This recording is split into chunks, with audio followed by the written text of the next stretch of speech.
Party का हल्ला बोल राजधानी दिल्ली के रामलीला मैदान में लगातार जारी है। सखी सैया तो खूब ही कमात है, महंगाई डायन खाए जाते, ये गाना बज रहा है। कांग्रेस के कार्यकर्ता जोश में हैं। मंच पर भी बड़े बड़े नेता इस वक्त पहुंच चुके हैं, चाहे वो पी चिदम्बरम हो, चाहे वो हरियाणा के नेता हो, राजस्थान के नेता हो। अलग अलग हिस्सों से भारी तादाद में यहाँ पर कांग्रेस पार्टी के कार्यकर्ता पहुंचे हुए हैं। एक अलग उमंग, उल्लास, उत्साह, सेलिब्रेट, ये तमाम कांग्रेसी इस वक्त रामलीला मैदान में दिखाई दे रहे हैं। जितनी भीड़ इस वक्त रामलीला मैदान के अंदर है, आपको बताते चले उतनी ही भीड़ रामलीला मैदान के बाहर के हिस्सों में भी देखने को मिल रही है।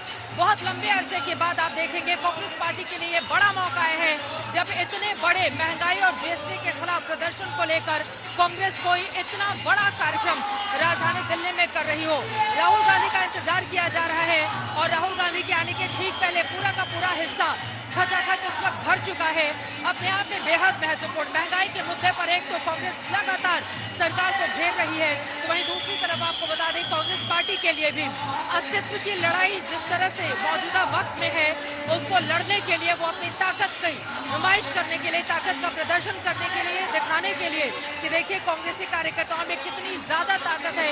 इस वक्त यहाँ पर पूरब से लेकर पश्चिम तक, उत्तर से लेकर दक्षिण तक कार्यकर्ता हर हिस्से से पहुंचे हुए हैं। कांग्रेस पार्टी 7 सितंबर से एक तरफ जहां भारत जोड़ो यात्रा करने वाली है कन्याकुमारी से कश्मीर तक, तो वहीं दूसरी तरफ आपको बताते चले अपने आप में बेहद महत्वपूर्ण कांग्रेस अध्यक्ष पद का भी चुनाव होना है और उस चुनाव के जरिए आज का ये माहौल कम से कम देखकर ये लग रहा है कि राहुल गांधी को लेकर दरअसल एक मत में ये तमाम कांग्रेसी यहाँ से एक बड़ा संदेश देना चाहते हैं। फिलहाल बड़ी खबर इस वक्त ये है, कुछ देर में राहुल गांधी कांग्रेस पार्टी के पूर्व अध्यक्ष पहुंचने वाले हैं। उनका बेहद बेसब्री से इंतजार किया जा रहा है। कांग्रेस पार्टी जो मौजूदा वक्त में अपने बलबूते से 2 राज्यों में है, राजस्थान और छत्तीसगढ़। बहुत सारे राज्य बीजेपी के 2014 में आने के बाद एक होती हुई वो चली गई। उस कांग्रेस पार्टी के लिए अस्तित्व बचाने की चुनौती एक ऐसे वक्त में जब खुद उसके पुराने दिग्गज से पासालार एक एक करके लगातार पार्टी छोड़ते हुए चले जा रहे हैं।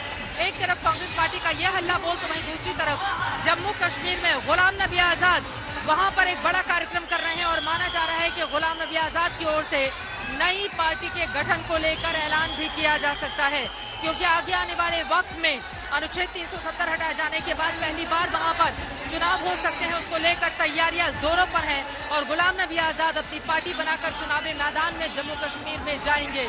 लेकिन यहाँ पर जबरदस्त उत्साह कांग्रेसी कार्यकर्ताओं के भीतर देखने को मिल रहा है।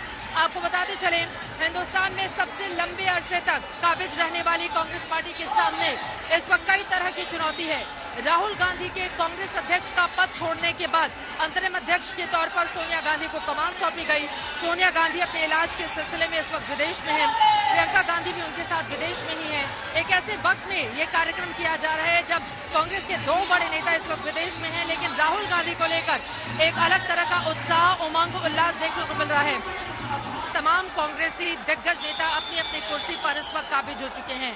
सुप्रिया भारद्वाज हमारी संवाददाता ने यहाँ का जायजा लिया है, किस तरह से ताकत दिखाने की कोशिश कांग्रेस पार्टी की ओर से की जा रही है। एक ऐसे वक्त में जब आपको बताते चले तकरीबन 1.5 महीने के बाद गुजरात, हिमाचल में चुनाव है, अगले साल राजस्थान, मध्य प्रदेश, छत्तीसगढ़ जैसे बड़े राज्यों में चुनाव है और फिर उसके अगले साल हो जाएगा 2024, जहां पर क्षेत्रीय शत्रु अपनी ताकत दिखाने की कोशिश कर रहे हैं। सुप्रिया भारद्वाज ने अपनी आंखों क्या देखा है, जायजा लिया है, उनकी रिपोर्ट देखिए।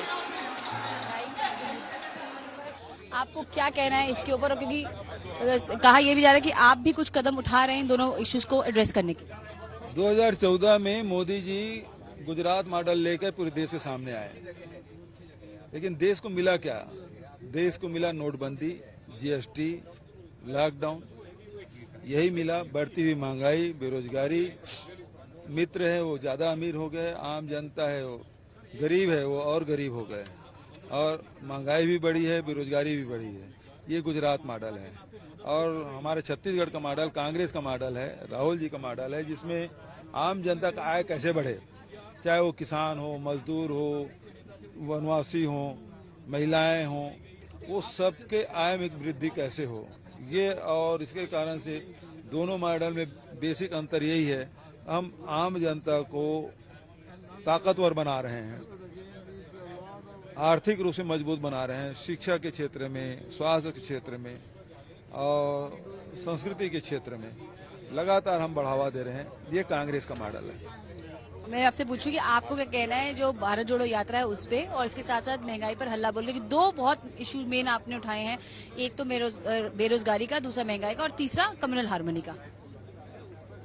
देखिए, ये महत्वपूर्ण विषय है और इस पर विस्तार से चर्चा जो उदयपुर चिंतन शिविर उसमें चर्चा हुई थी और भारत जोड़ो यात्रा के बारे में हमारे राष्ट्रीय अध्यक्ष श्रीमती सोनिया गांधी जी ने मंच से अपनी तरफ से वो घोषणा की थी। ये बहुत ही महत्वपूर्ण है आज की परिस्थिति में, क्योंकि जिस प्रकार देश को जात और बरादरी के आधार पर बांटा जा रहा है, जिस प्रकार राजनीतिक फायदे के लिए जो धर्म और जात के आधार पर देश बंट रहा है। हमारे साथ जो है सुप्रिया श्रीनेत जी भी हैं। मैम, सबसे पहले आपसे पूछना चाहेंगे, आप एक वरिष्ठ नेता भी हैं, साथ में पांडे जी भी हैं, हमारे यहाँ पे अविनाश पांडे जी भी हैं। मैम, महंगाई की मार आपको भी पिंच करती है? मैं वरिष्ठ नहीं, मैं बहुत कनिष्ठ हूँ, लेकिन महंगाई की मार से कोई नहीं अछूता है। आज बच्चे के पैदा होने से उसके भरण पोषण से लेके मर जाने तक पर जीएसटी है, और ऐसा कौन व्यक्ति है सिवाय शायद वो 100 लोगों के, 142 लोगों के जो इस देश के पूंजीपति मोदी मित्र हैं, ऐसा कोई व्यक्ति नहीं है जो महंगाई की मार से अछूता है। महंगाई आपके किचन तक पहुंच चुकी है। महंगाई घर चूल्हे चौके को चलाने में मुश्किल कर रही है और हर व्यक्ति इससे प्रताड़ित और पीड़ित है। पर्सनल आपका कोई एनेक्डोट हो जिसमें आपको याद आ रहा है? कि जब मैं अपनी गाड़ी में फ्यूल भराती हूँ, जो फ्यूल कभी 2800 में भर जाता था, आज वो 5600 में भी नहीं भरता है। मुझे लगता है जब मैं टोल देती हूँ, और मुझे लगता है सबसे ज्यादा जो घर का बजट होता था चलाने का, एक महिला होने के नाते मैं ये कह सकती हूँ, वो दुगने से ज्यादा हो चुका है। और मुझे ऐसा लगता है अगर मेरे जैसे व्यक्ति को, क्योंकि हम लोग फिर भी प्रिविलेज्ड हैं, गरीब का क्या हाल है, और इतनी तमामों जो कुपोषण की खबरें आ रही हैं, जो आत्महत्या की खबरें आ रही हैं, वो इसी का नतीजा है और सरकार को सोचना चाहिए।